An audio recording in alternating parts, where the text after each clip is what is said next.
Bab 5009, Dev gila. Teman Dev, tolong berhentilah membuang-buang sumber daya untukku. Aku tidak akan sanggup bertahan hidup. Saya sudah menghasilkan uang sampai saat ini, jadi jangan khawatirkan saya. Xiu Rui berusaha keras memaksakan senyum. Omong kosong, kalau aku bilang kamu bisa bertahan hidup, ya kamu bisa bertahan hidup. Aku punya banyak sumber daya, kamu tidak perlu menyimpannya untukku. Dev merasa cemas dan dikutuk. Jika Xiu Rui kehilangan harapan untuk hidup, bahkan Golden Immortal pun tidak akan mampu menyelamatkannya. Xiu Rui memuntahkan seteguk darah lagi, bercampur dengan banyak organ dalam. Dapat dilihat bahwa Xiu Rui memang terluka parah. Baiklah, jangan bergerak, aku akan menyembuhkanmu. Melihat ini, Dev tahu bahwa jika dia terus menyembuhkan Xiu Rui, dia mungkin benar-benar mati. Rekan Taoist Chen, berhati-hatilah. Xiu Rui tiba-tiba membuka lebar matanya, dan dengan sisa tenaganya, dia tiba-tiba menerjang ke depan. Engah! Pedang panjang langsung menusuk tubuh Xiu Rui, dan seorang pria berpakaian hitam dari istana ke-8 menendangnya keluar. Tubuh Xiu Rui terjatuh lagi, namun kali ini, mata Xiu Rui kehilangan kilaunya dan dia bahkan tidak bisa berbicara. Persetan denganmu. Dev menjadi cemas, dan pedang pembunuh naga di tangannya langsung memancarkan cahaya pedang yang menembus langit. Langsung potong pria berpakaian hitam dari istana ke-8 menjadi dua bagian. Tetapi ketika Dev menatap Xiu Rui, dia mendapati Xiu Rui sudah terdiam. Tubuh Dev sedikit gemetar, dan niat membunuhnya membumbung tinggi ke langit. Meskipun dia belum lama mengenal Xiu Rui, ketika dia mendengar bahwa dia dalam bahaya, Xiu Rui mendatanginya tanpa ragu. Tapi sekarang dia meninggal di sini. Faktanya, Xiu Rui mati demi Dev. Semakin banyak pria berpakaian hitam dari 8 istana datang menuju Dev. Membunuh. Dev meraung, ekspresinya menjadi sangat ganas. Teknik pedang 9 bayangan. Dev baru saja mengayunkan pedang pembunuh naga di tangannya. Dalam sekejap, sosok-sosok bermunculan satu demi satu, dan total ada 8 Dev yang identik muncul, dan masing-masing Dev memegang pedang pembunuh naga. Wush! 8 lampu pedang melesat keluar dalam sekejap, dan dalam sekejap, belasan pria berpakaian hitam yang menyerbu ke depan Dev semuanya terpotong menjadi dua pada saat yang sama. Melihat begitu banyak Dev yang identik tiba-tiba muncul, semua orang hampir terkejut. Tetapi Dev terus maju tanpa menghiraukan apapun. Meskipun begitu banyak klon teknik pedang 9 bayangan akan dengan cepat menghabiskan kekuatan dalam tubuh Dev.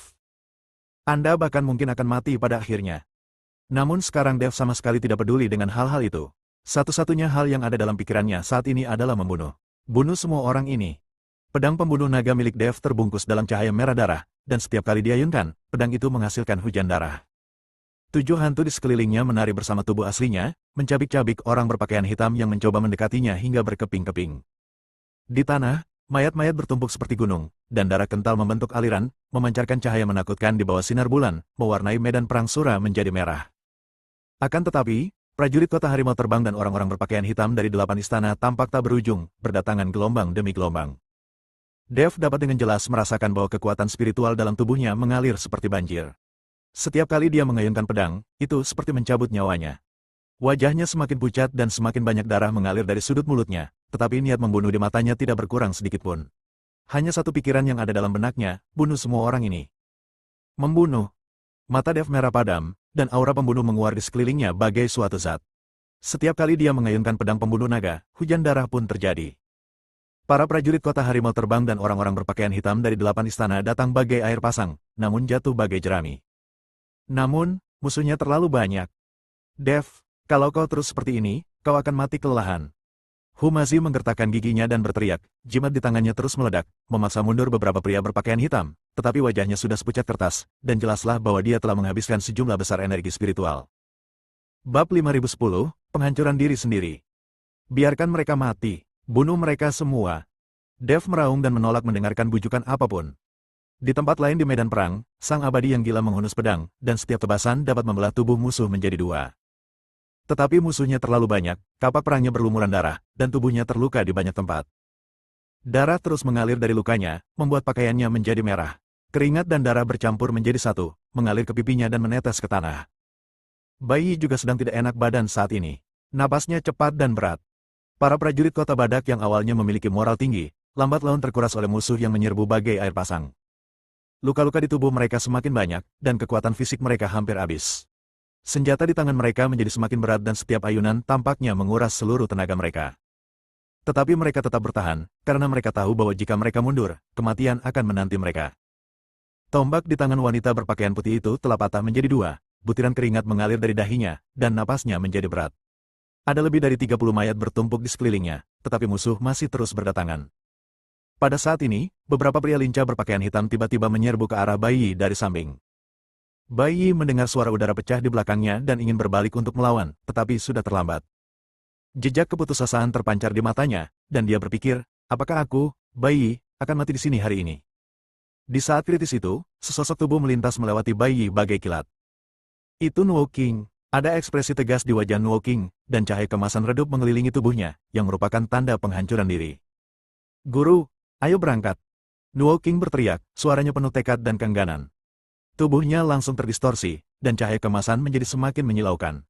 Orang-orang berpakaian hitam itu merasakan ada yang tidak beres dan ingin mundur, tetapi mereka telah dikunci oleh Nuo King.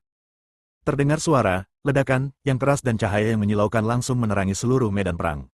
Gelombang udara yang kuat melanda bagaikan badai. Beberapa pria berpakaian hitam langsung berubah menjadi abu dalam ledakan itu, dan pria berpakaian hitam lain di sekitar mereka terhempas oleh gelombang udara dan jatuh dengan keras ke tanah. Bai Yi terlempar ke belakang oleh gelombang udara dan jatuh ke tanah dengan darah mengalir dari sudut mulutnya. Dia berjuang untuk bangun dan menatap tempat di mana Nuo King menghilang, matanya dipenuhi kesedihan dan kemarahan. Tidak King. Bai Yi meraung, suaranya dipenuhi kesakitan tak berujung. Nuo King telah bersamanya selama bertahun-tahun dan selalu setia kepadanya, tetapi hari ini Bai Yi menjadi benar-benar gila. Dia menggeram pelan, lalu tubuhnya mulai berubah perlahan. Tak lama kemudian, seekor rubah berekor 9 yang besar muncul, dan Bai Yi mengabaikan bahaya itu dan berubah menjadi wujud aslinya. Meskipun hal ini dapat meningkatkan kekuatan Anda dalam waktu singkat, hal itu akan menyebabkan kerusakan permanen pada tubuh Anda. Pada saat ini, Bai Yi tidak peduli. Dev juga tertarik dengan ledakan besar itu. Dia menoleh dan melihat ke arah Bai Yi. Melihat kejadian Nuo King yang meledak-ledak, hasrat membunuh dalam hatinya pun semakin kuat. Kalian semua pergi ke neraka. Dev meraung dan mengayunkan pedang pembunuh naga lagi. 8 hantu menyerbu ke arah musuh seperti 8 dewa kematian. Akan tetapi, saat ini Dev sudah kehabisan tenaga. 8 bayangannya mulai menjadi ilusi dan tubuhnya mulai bergetar. Namun dia masih menggertakkan giginya dan bertahan, dan setiap kali dia mengayunkan pedangnya, seolah-olah dia telah menghabiskan seluruh tenaganya. Dev tiba-tiba mengeluarkan raungan yang tidak seperti suara manusia, dan 8 klonnya kembali ke tubuhnya pada saat yang sama. Pedang pembunuh naga meledak dengan cahaya berdarah yang menyilaukan, dan dia berubah menjadi meteor berwarna merah darah dan menyerbu langsung ke bagian terpadat dari formasi musuh. Orang-orang berpakaian hitam itu buru-buru membentuk formasi pertahanan, tetapi langsung terpotong-potong oleh energi pedang yang mengerikan saat mereka bersentuhan. Kemanapun Dev lewat, tanah retak dan udara terpelintir, seolah-olah ruang angkasa pun tidak dapat menahan kekuatan dahsyat ini. Bab 5011, mengambil keuntungan dari api. Namun ledakan seperti itu jelas harus dibayar dengan harga yang sangat mahal. Darah mulai merembes keluar dari 7 lubang Dev, dan retakan seperti jaring laba-laba muncul di permukaan kulitnya. Wanita berpakaian putih itu menggertakkan giginya dan bergegas ke sisinya, menjatuhkan 2 penyerang dengan 1 tembakan. Apakah kamu ingin mati? Dev tidak menggubrisnya, dan yang ada di matanya hanyalah niat membunuh. Ketika para prajurit kota Flying Tiger melihat pembunuhan gila-gilaan yang dilakukan Dev, mereka juga merasakan gelombang keberanian dan keberanian dalam hati mereka. Mereka berteriak, mengacungkan senjata, dan menyerbu ke arah musuh lagi. Di medan perang, suara teriakan, jeritan, dan senjata yang beradu bercampur baur membentuk lagu perang yang tragis. Darah terus mengalir, mayat-mayat menumpuk semakin tinggi, dan seluruh medan perang dipenuhi dengan bau darah dan kematian yang menyengat. Feng Xian menatap pemandangan tragis di hadapannya, hatinya dipenuhi kesedihan. Dia tahu bahwa jika mereka terus seperti ini, cepat atau lambat mereka akan musnah. Tetapi dia juga mengerti bahwa saat ini mereka tidak punya jalan keluar dan hanya bisa bertarung sampai mati. Bai Yi berubah menjadi rubah berekor 9 dan menggunakan mulut serta cakar tajamnya untuk menggigit prajurit kota harimau terbang dan orang-orang berpakaian hitam. Ada kilatan tekad di mata Bai Yi, dan dia diam-diam memutuskan dalam hatinya bahwa bahkan jika dia harus mengorbankan seluruh hidupnya, dia akan membalaskan dendam Nuo King dan berjuang demi secercah harapan bagi saudara-saudaranya di Rhino City. Adapun Dev, tatapan matanya menjadi kosong, hanya obsesi membunuh yang tersisa di hatinya. Dia tidak tahu berapa lama dia bisa bertahan, tetapi dia tahu bahwa selama dia masih hidup, dia tidak akan berhenti membunuh sampai semua musuh terbunuh untuk membalaskan dendam Xiu Rui dan Nuo King. Pertempuran terus berlanjut dan kedua belah pihak mencoba yang terbaik dalam pertarungan brutal ini. Tidak seorang pun tahu bagaimana pertempuran ini akan berakhir, dan tidak seorang pun tahu berapa banyak dari mereka yang akan mampu meninggalkan medan perang Sura ini hidup-hidup. Melihat hal itu, wanita berpakaian putih itu mendesah tak berdaya, lalu mengarahkan tombak di tangannya ke langit, dan kilat ungus ketika menghilang ke dalam kehampaan. Tiba-tiba terdengar suara guntur yang memekakkan telinga di langit, dan awan gelap berkumpul dengan kecepatan yang terlihat oleh mata telanjang. Kilatan petir berwarna ungu setebal ember menyambar dan mengubah puluhan prajurit kota Flying Tiger menjadi arang. Semua orang sangat terkejut dengan perubahan mendadak ini hingga mereka berhenti sementara. Mereka melihat kereta perunggu perlahan turun dari awan. Di kereta perang itu berdiri seorang lelaki tua berjubah ungu, memegang segel guntur, tampak menakutkan tanpa menjadi marah. Wajah Xie Zong berubah drastis, "Siapa kamu?" Orang tua berjubah ungu itu melirik medan perang tanpa menunjukkan rasa khawatir.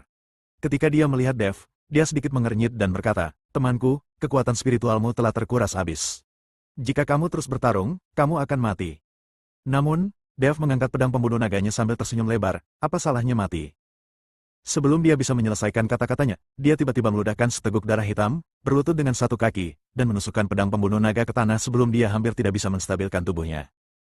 Wanita berpakaian putih itu buru-buru menopangnya dan mendapati banyak meridiannya yang putus. "Penatua Lei, bantu dia." Wanita berpakaian putih itu menatap lelaki tua berpakaian ungu dan berkata, "Putih, jelaslah bahwa lelaki tua berpakaian ungu dipanggil oleh wanita berpakaian." Orang tua berjubah ungu itu mendesah, melambaikan segel petir lagi, dan guntur yang tak terhitung jumlahnya pun turun bagai hujan. Serangan itu mengenai kepala para lelaki berpakaian hitam dari 8 istana dan para prajurit kota harimau terbang dengan tepat, dan teriakan pun terdengar satu demi satu. Melihat situasinya tidak baik, Xie Chong buru-buru memerintahkan mundur. Medan perang akhirnya kembali tenang untuk sementara waktu, tetapi mayat-mayat di tanah dan bau darah yang menyengat mengingatkan semua orang akan kebrutalan pertempuran itu.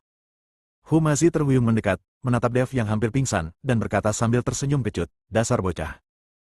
Sebelum dia selesai berbicara, wajahnya tiba-tiba berubah drastis, dan dia tiba-tiba menoleh untuk melihat ke kejauhan. Tidak bagus.